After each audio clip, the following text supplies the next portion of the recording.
Yo, what's up, TD23 back with another video. Going to be talking about the NBA play-in tournament.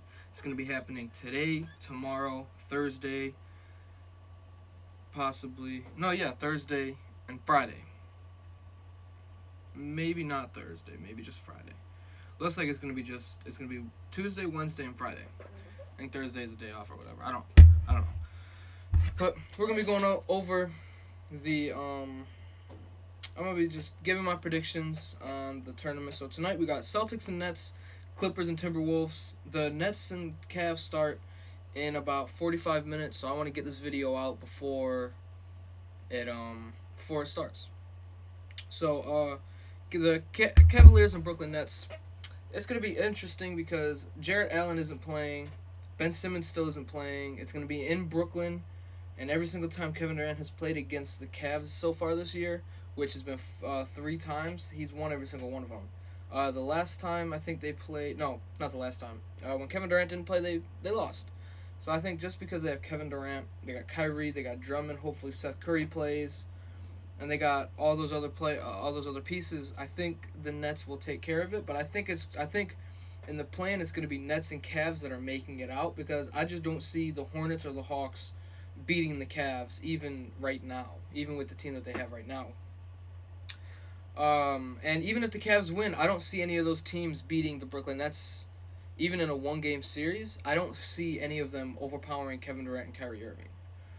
I don't. Possibly the Hawks. The Hawks could possibly beat the Cavs, because I think it's going to be a Nets win tonight. But the Cavs could possibly lose to the Atlanta Hawks, which would really suck, because the Cavs have been such a fun team to watch.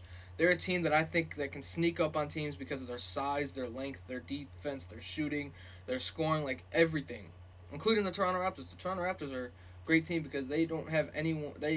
Fred VanVleet, he's a shorter guard, but he's a bigger guard. He's like a really strong guard. And then Siakam, Chris Boucher, Thaddeus Young, they're all smaller, big men, but they all play center and they're all smaller, so it really it doesn't even affect them. They're strong, and they're finesse players. And then the Clippers and the Minnesota Timberwolves.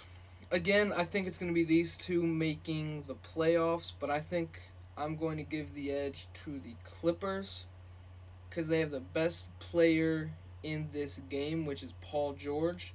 And last year they made it to the conference. Well, they got past the Mavericks, played 2 or 3 games against the Jazz, and then Kawhi Leonard got injured. I think the Jazz were up 2-1, and they blew the lead. They blew the 2-1 lead and lost to the Clippers, and the Clippers took the Suns to 6 games without Kawhi Leonard. I think Paul George this year, when he played, he was playing amazing. It's just the team was at average 500, and Tyronn Lue kept them at around 500 the entire year. So I think with them including Paul George now, the Timberwolves, they're a good team. I think they'd beat the Spurs or the Pelicans, whichever team wins that game. I don't see any of those teams even having a possibility of beating them unless DeJounte Murray or Brandon Ingram both go crazy against either one. But I don't see either of the Spurs or the Pelicans beating the Minnesota Timberwolves or the Los Angeles Clippers.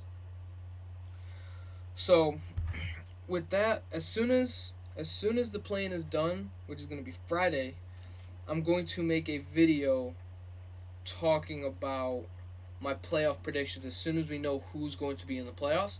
Because technically, I could say, I can go here and be like, okay, Utah and Mavericks, 76ers Raptors, and the Nuggets Warriors. I can talk about those games, but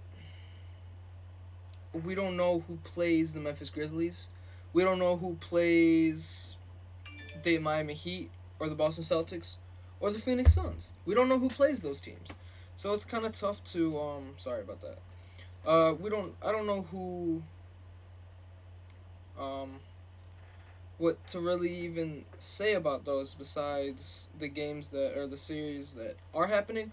But it looks like Luka might be out for the playoffs. He was seen with a walking boot, and he has a sprained calf.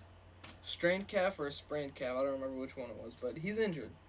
Which is tough for the Dallas Mavericks because I think this is a year that they could get past the Utah Jazz, and if they get past the Utah Jazz, I think the Utah Jazz are going to be forced to make trades. I think they're going to be forced to move Conley, move Donovan Mitchell, move Rudy Gobert, move all three of them, and then just restart. Throw in some pit. I would say honestly, the Mavericks should go and get Mitchell or Rudy Gobert because they both make about the same money. Donovan Mitchell needs the ball in his hands, but I think he can be a catch and shoot player and he can play right by Luka Doncic. I don't think that they can use a center, but it doesn't have to be a Rudy Gobert. It can be I don't know. I think the Mavericks can go and get a just like a small, like not a smaller, but someone that's not going to take as much money.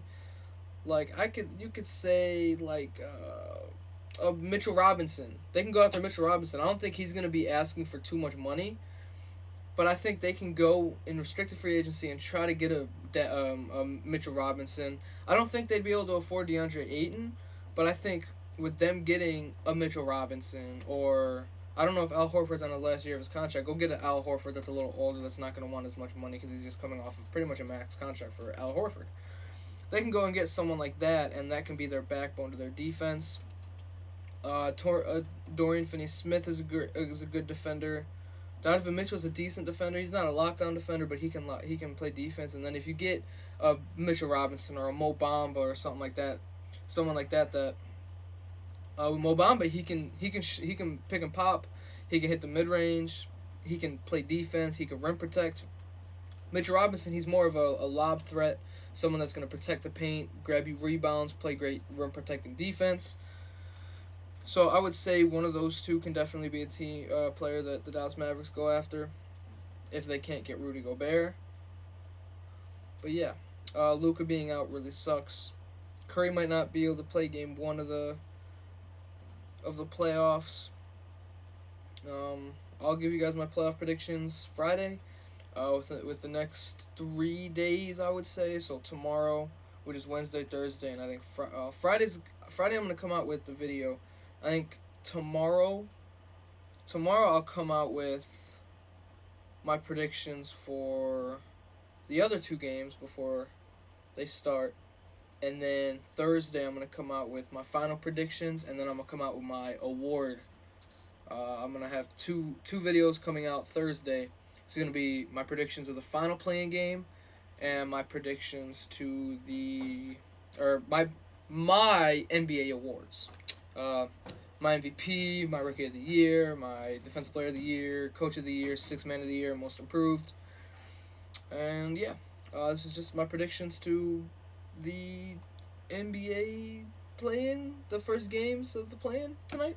If you guys like this video, please like, comment, subscribe. Peace.